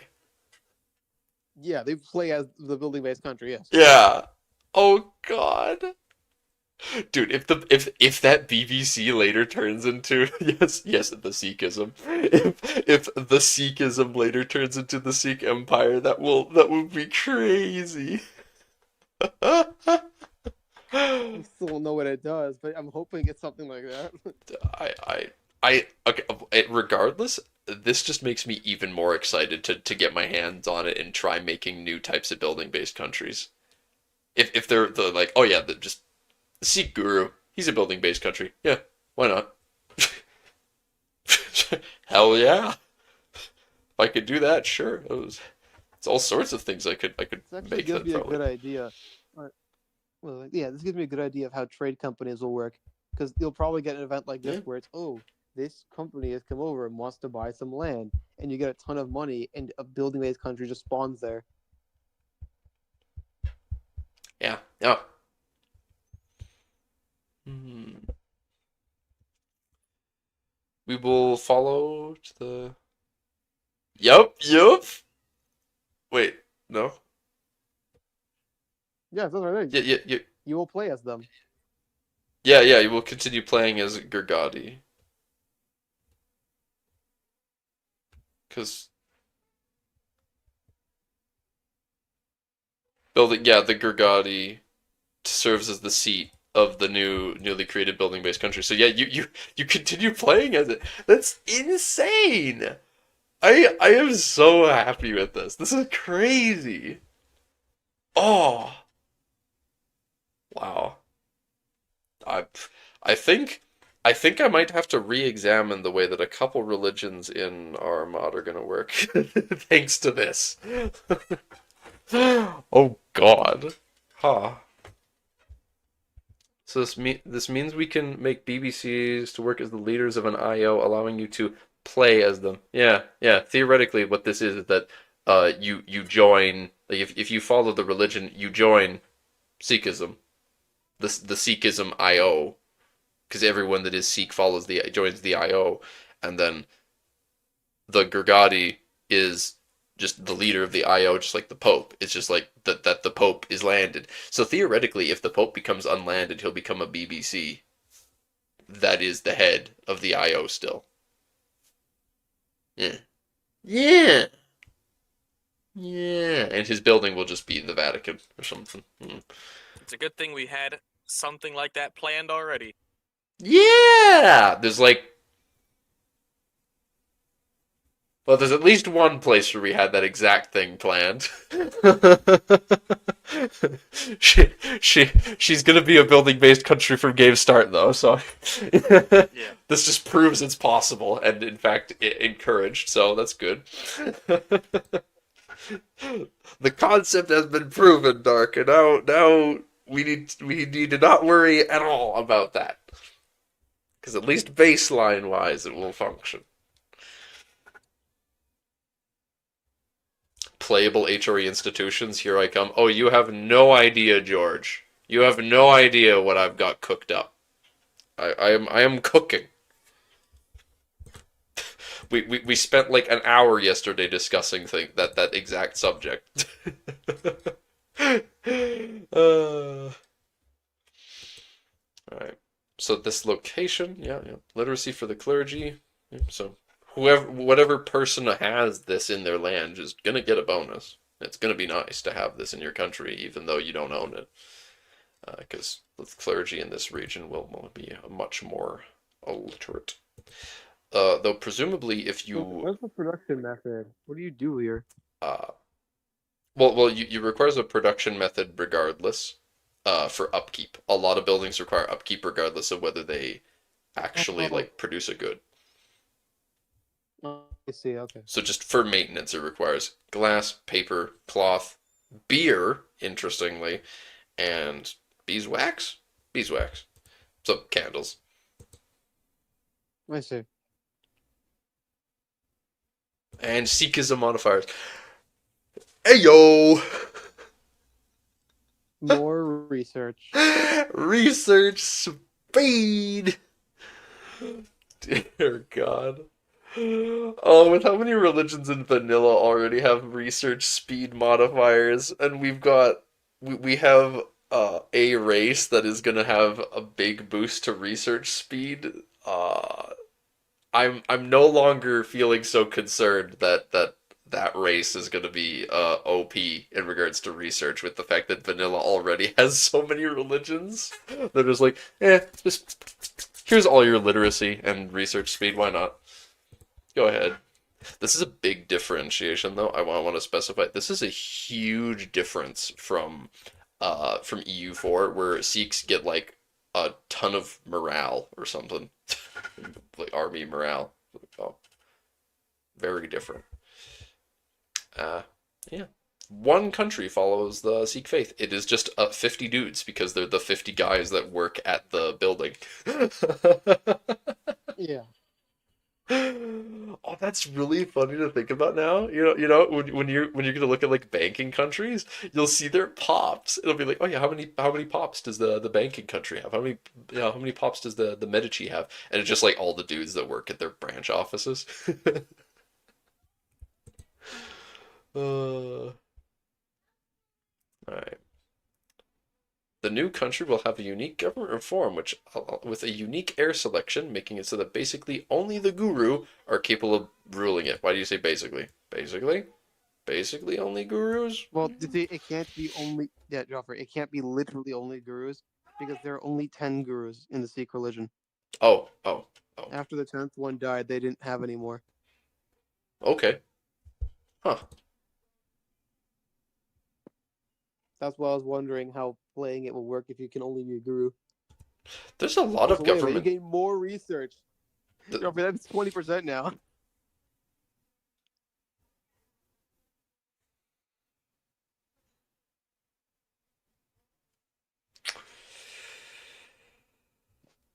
Whew. Okay. That's ignoring any other potential bonuses that you can stack. Because I'm sure there's more ways you can get research progress. Well, I mean, going innovative.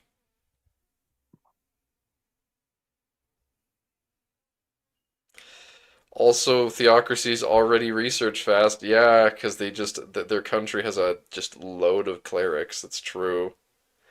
Oh Oh yeah, God, and their clerics have more literacy, remember? George is right. The building gives you more literacy. Yeah. So Nam, this country, it's just 50 dudes who are clerics. The whole country is just 50 clerics. They all work in a spot that has extra literacy for clerics. Yeah. Mm-hmm. The whole country can read. The Sikh theocracy is secretly the best tech nation in the game. The people are. It's gonna be like the weak one. They said you can't research every tech in the game. I decided to challenge that, and it's like you play a. Oh no, you can't play a Jain, because Jains can't create Sikhism. So you got to play a Hindu, and then grind research speed until you get Sikhism to appear, and then you tag switch to the theocracy. And Yeah. then just focus research speed the rest of the game. Just chill and tech up. What you can also try doing is somehow figure out a way to give more bonuses to the spot where you're gonna put that Sikh building. I think it's random where the building appears though, because the building needs to appear in the specific tile. So Let's see. also, it's interesting how many of these religious countries have this blocked from conversion. There's a lot of these religious focused countries aren't able to change their culture, which is curious, especially for the Sikhs, because the Sikh theocracy not being able to convert its culture, that means that like whatever culture it spawns in as, it's stuck as, which is strange because their culture isn't going to be predefined. It'll change depending on where the religion spawns. So Does it not mean religious conversion? I guess I misunderstood. well, this means blocked from culture conversion. That you can't change your culture theoretically. This is what that means. Also, does it need to be in see. India that Sikhism spawns? Well, no. All it said was Hindu or Muslim country. Yeah, so that can spawn. It could spawn in Java. The Sikhs could appear in Java easily. Wait, no, Joffrey, go back up. I misread it. Go back up. There's something else that's there. Here? It's the top. Yeah, here. Country that's Hindu or Muslim with locations of the other religion. Yeah. Exactly. So you have to be in a Hindu country but Muslim county. Or vice versa. Yeah. I think that's what this is saying. Yeah. You need to have both That massively religions. narrows it down. Yeah. Yeah. And it means that it is quite possible that if a You're going Hindu to country, Persia, if a Hindu country hard wins, then it could just never appear because there just won't be enough. There could just not be enough Muslims in India unless they expand into Persia. yeah. Confirmed Exactly. in comments to be allowed in Indonesia. That's neat. That's neat. Yeah, you could have the Sikh theocracy just popping up on Java. Wow. That's beautiful.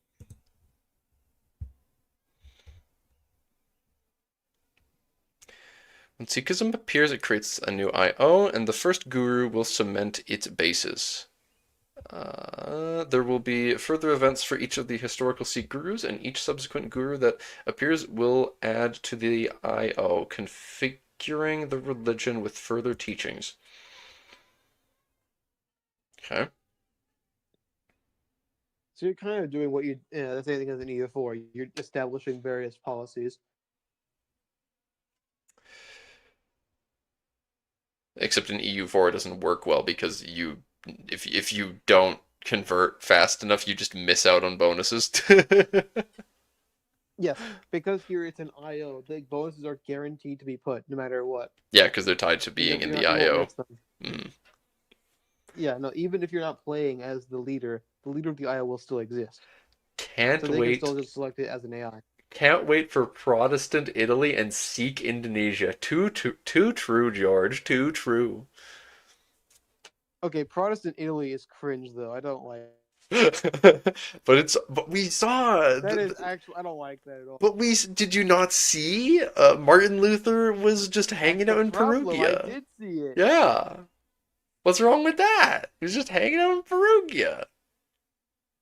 Reformation's just in the Umbrian lands. What's wrong with that? So you vote. Well, anyone who's in the IO, right? Vote for the. How do these votes work? The teachings established. So you vote for these. Do you only get one of them? Do you vote for all of them? Yeah, I'm one. Administrative laws. Yeah, you pick one of them. Okay. You pick one of them to put in each guru's slot. That makes sense. Yeah. Protestant Java, Sikh Italy. Okay, now we're cooking, Hot Pocket. Now we're cooking. But these are some decent bonuses too. Yeah. Oh yeah, 10% estate satisfaction. Communalism. Don't know the difference between communalism and individualism realistically, but and of course rake religion. Yes, yeah.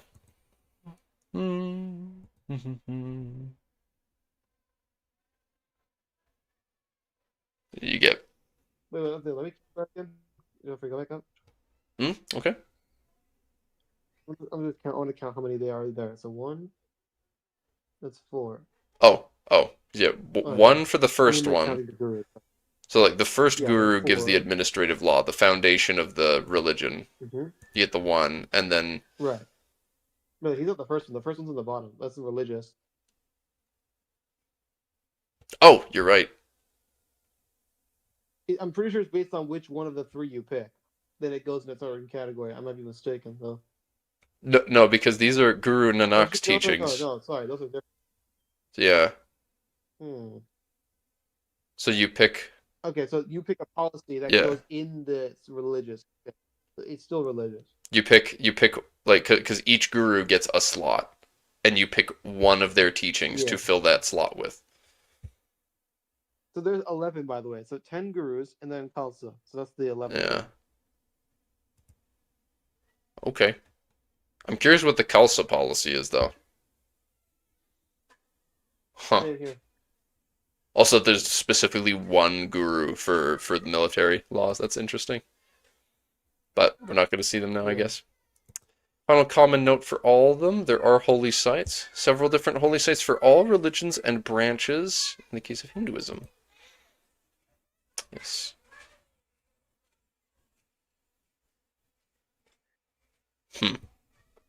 Temple, city, temple. So, okay, so like there's the concept of a city being a holy city, and then there's the concept of in the city or in that place there is a temple that is the sacred place. Yeah, that makes sense. Yeah.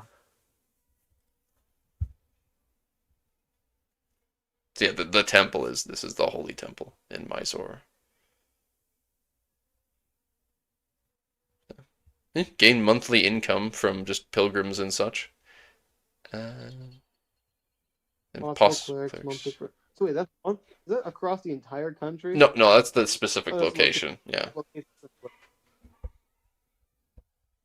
yeah, the specific tile gets the extra possible clerics and prosperity. Very nice.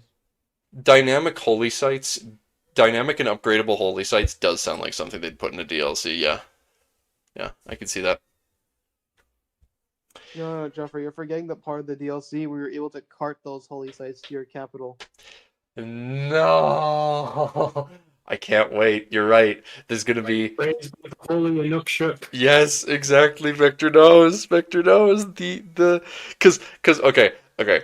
In the Greenland video, where like you can see the dude playing as Greenland, we saw that they actually added more tiles to Canada than there was before, where there's a bunch of really shitty tiles that you can like colonize in Baffin Island, the huge Arctic island that Canada owns. Uh and it's like, it's to me, it's like okay, like that whole place is gonna be like the Inukshuk faith, and they've got to bring the one thing back from EU4. They got to bring back the singular Inukshuk special building and place it somewhere in the most just ass end of the Arctic Canadian islands somewhere for you to have to try and grab. British Museum Simulator coming. Oh, yes. Oh, yes, I couldn't agree more. You see, Joffrey, there's multiple parts of this. There's the Egypt simulator, where you cart like massive amounts of stone from all across Egypt in your boats with the 5 transport costs to build pyramids. And then the British can do their museum simulator, where they can loot for, they can pillage for artifacts. Because we do have the rating, remember? Yes, yes. You can take some artifacts and then put them in your capital. And you get a special building unlock called a museum. You know what's funny is that because like we do know that like there's benefits and drawbacks to having art from different countries, from different cultures in your land. So maybe there is actually a way you can steal other people's sacred relics and art and shit, and it'll give you bonuses and penalties. Have you seen the state we left it in? Yeah.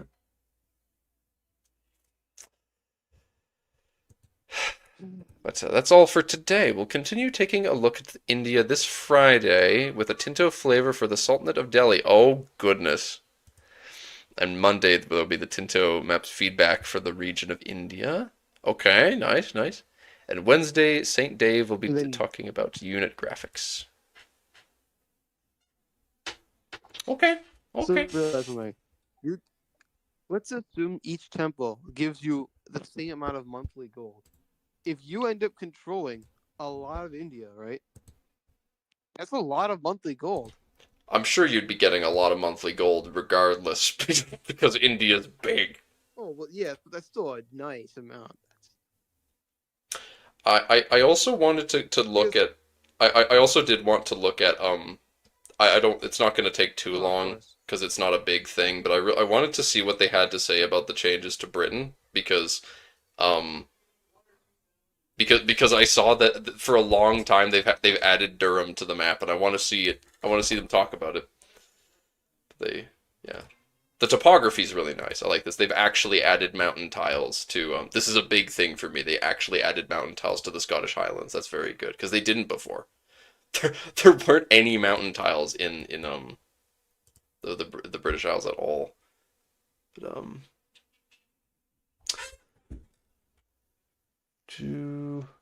can one country even control all of India? Yeah, as Nemcraft is saying, they can certainly try. Yeah, with great skill and effort.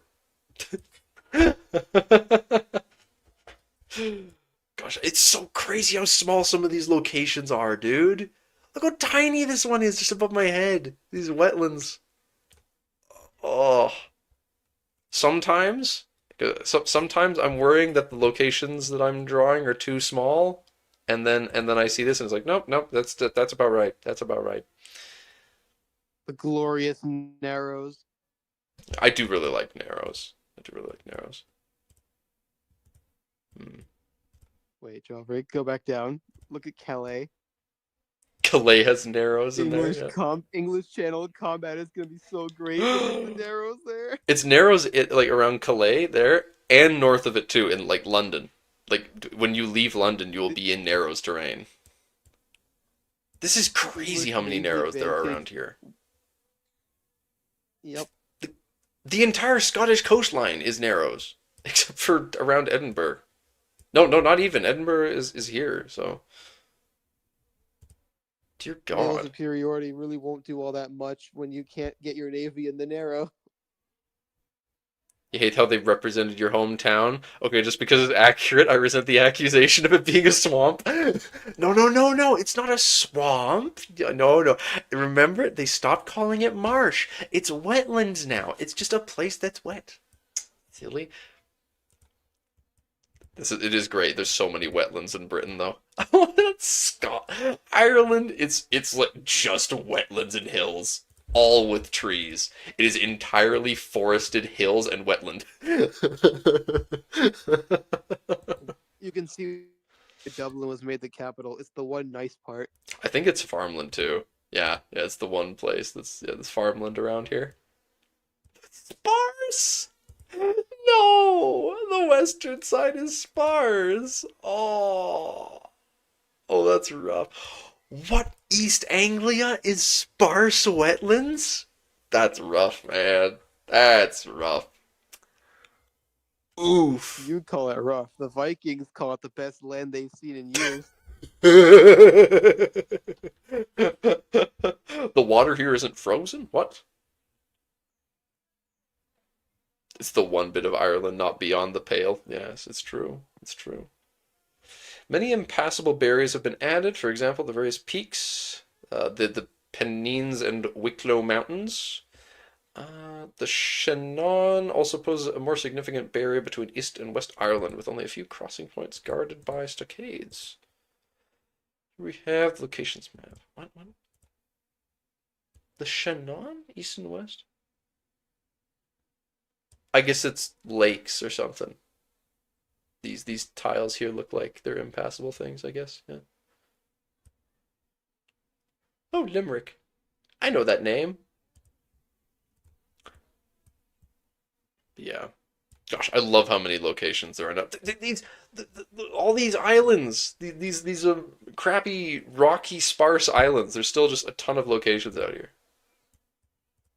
It's beautiful. Even the Isle of Wight is finally a location. So good, so good. It's a river. Oh, so the river just sometimes gets thick enough that it becomes impassable. That's interesting how they do that then. The English names are the default, but many places have Gaelic or Brythonic versions. Many places? Make it all. Make it all of them.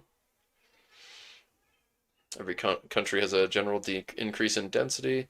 England in particular in the south, big revamp of location and province level, more accurately affect historical counties, provinces, yeah. I don't know much about that, don't really care. Highlands, Lowlands, Hebrides, yeah. Makes sense. Of course, home counties, yeah. I do like Mercia as a region on the map, that's fun.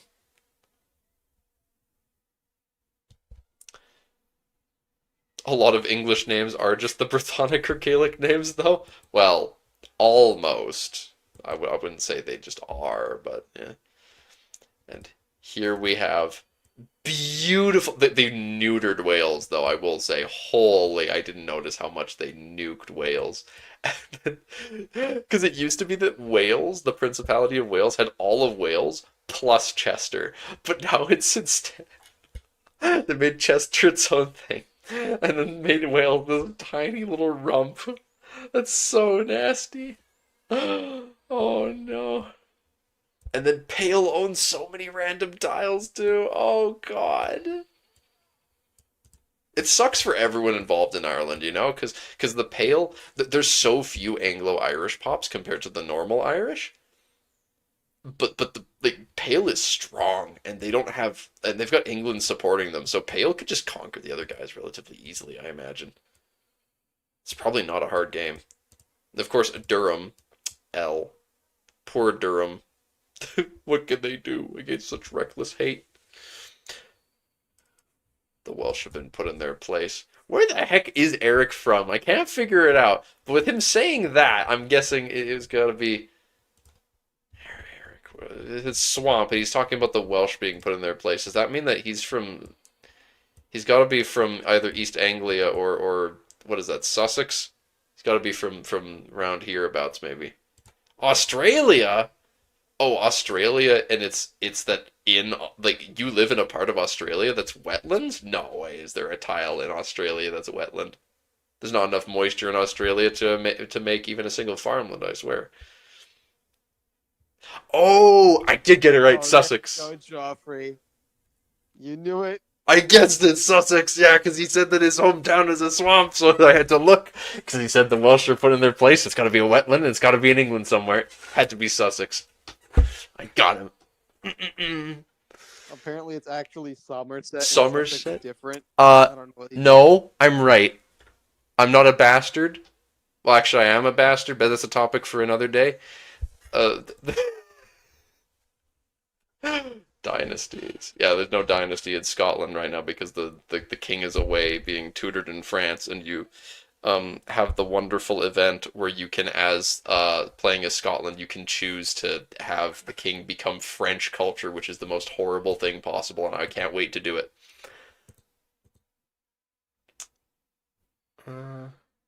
The English counties are very different. They're very different from each other, and you care about each every difference. Yes, I'm sure you do. Yes, yes. Of course.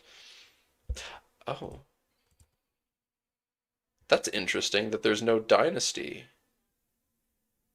There's no dynasty in Chester. Huh. Or maybe the lines mean that there's a regency.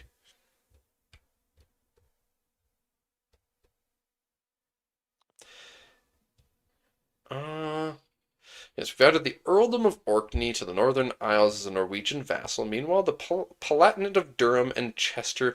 Oh! There's another church. Okay. Been promoted from a special set of buildings to vassals under England. Wales has also been limited strictly to the Principality of Wales, with the Marcher Lords existing as very low control locations under England. Ireland has also had a major rework in terms of locations and tags, mostly having been some minor chieftains added. As always, are grateful for many suggestions. So yeah, even more. Yeah, they just added even more random crappy tribes as you should. More. Go back up. How big is Orkney? Oh, they don't have the southern northern bit of Scotland. They just have the island. that would be rough if they did. Yeah.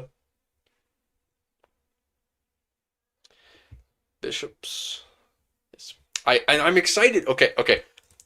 Chester might be an easier game than Durham, but Durham's probably Northumbrian culture, which is why I would want to play them, because they'd be different. Definitely don't have, like, 3 different versions which are all used at the same time.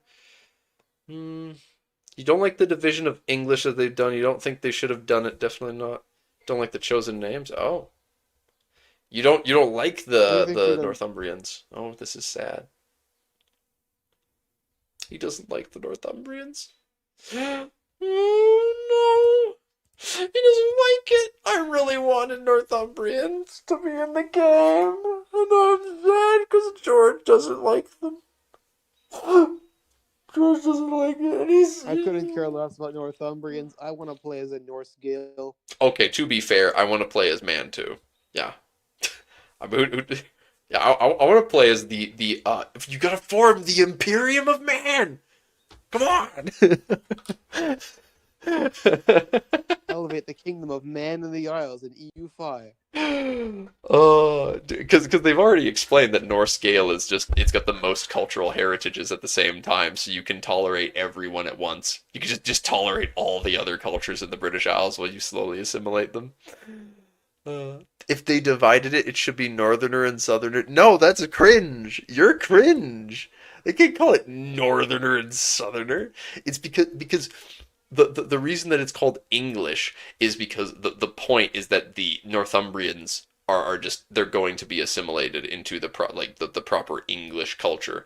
Now, realistically, they could make it called Northerner and Southerner because like the way that the French works is that they've explained there's like the mechanic for combining cultures where you like as later in the game you're going to be able to take cultures and just assimilate them all that you own in if you're like the only country of that culture group or something like that. I forget how it works, but there's a way that you can assimilate a bunch of cultures of your culture group together and create a unified one.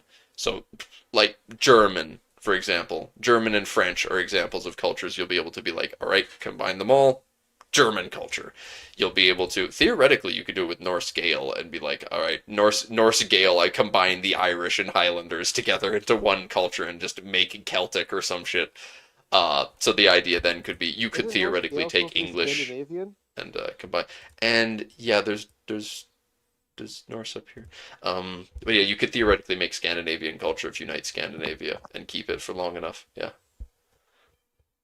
Spanish probably too. Yeah, because Castilian exists. Castilian, Galician, Asturleonese is a culture. Northumbrians are English. Portuguese. Yeah, they're English, but they're different English. Like, have you seen the French map? George, you are just silly. You are being silly, George, and a fool. A foolish, silly man.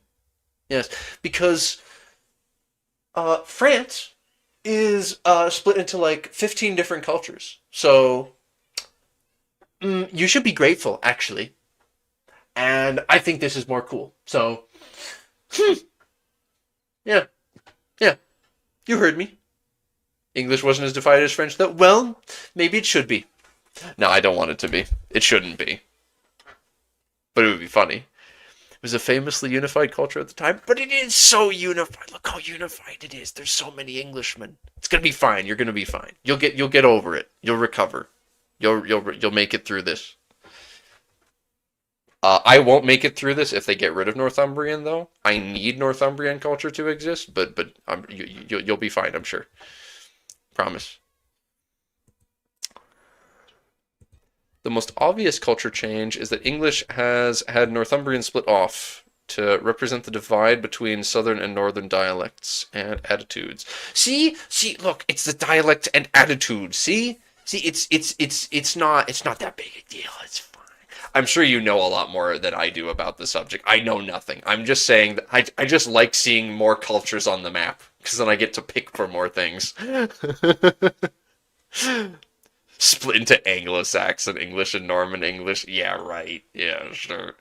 So I think if want it broken up, put it back as the old kingdoms, but be highly accepted.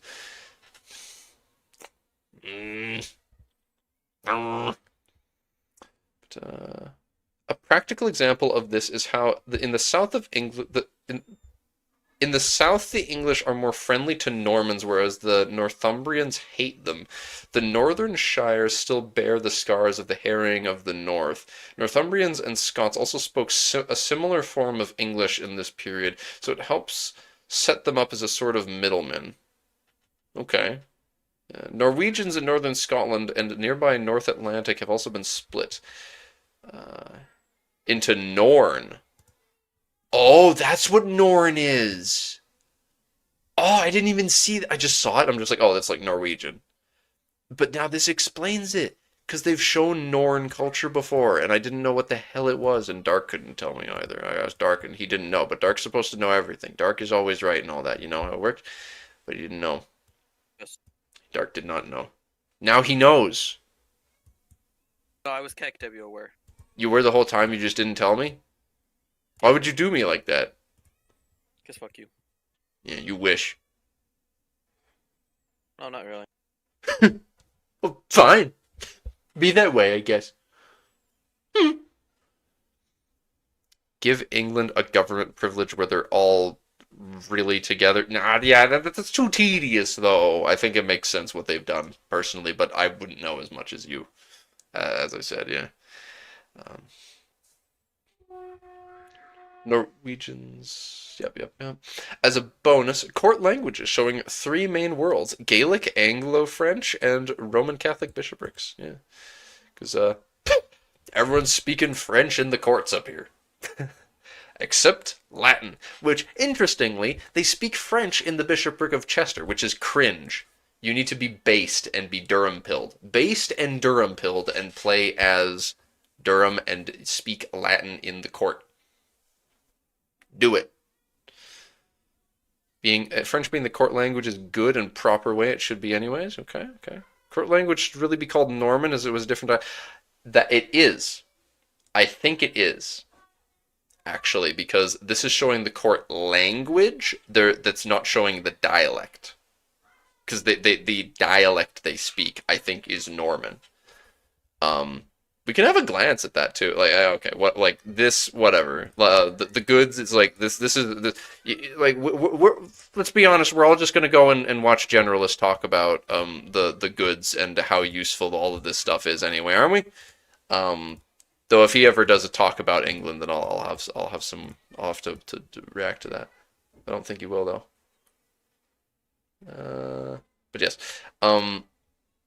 So duplicate, roll back, mega thread. Wait, what was I? Shit. Taking a look. What did someone say? Court language. Yeah. Okay. So you look at, maybe it was the world. Maybe it's the world map. I don't know if it shows dialects on the world map though. SOPs, government, court language. Does it show normal languages though?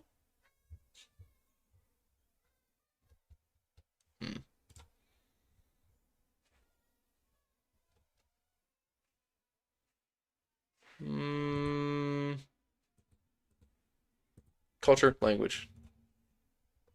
Room. Language families.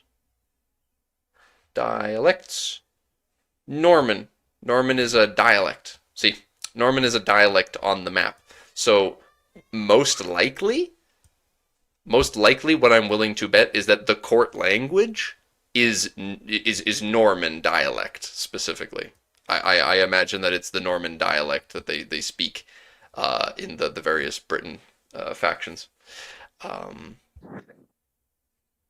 Though interestingly, Cisalpine here. This is the one that a lot of people kept on talking about. Cisalpine is not that's not just a different dialect. That's actually just a completely separate language. I forgot. Are the nobles actually English or are they French? I don't remember if that was a thing or not. I guess the nobles are still technically Norman at this point? George, what is it? I was gonna say the nobles should be French heritage. Was it a different group of Frenchies at this point? Shouldn't it be Anjou or Angevin French? Well, they don't have different dialects for that. There's Norman, the Norman dialect exists, but like you need to go to there's France feedback. Yeah, they talked about France really early, which was nice. France feedback. See, this is the French cultures map. I imagine it's either Norman or Angevin culture.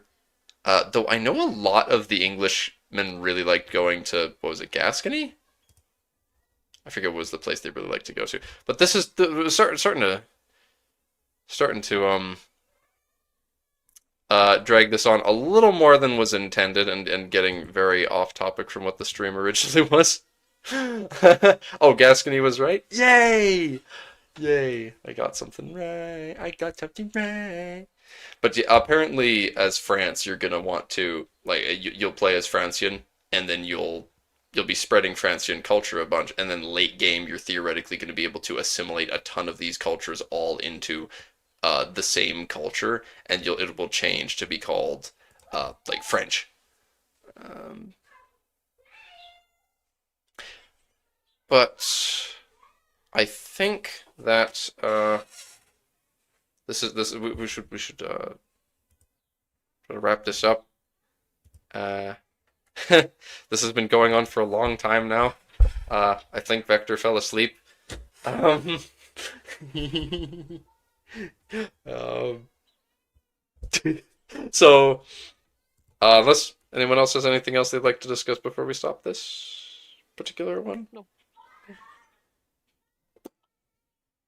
Well, then. I will thank you all for watching, and hope to see you next time. Bye bye. Bye bye bye bye bye bye. Bye bye.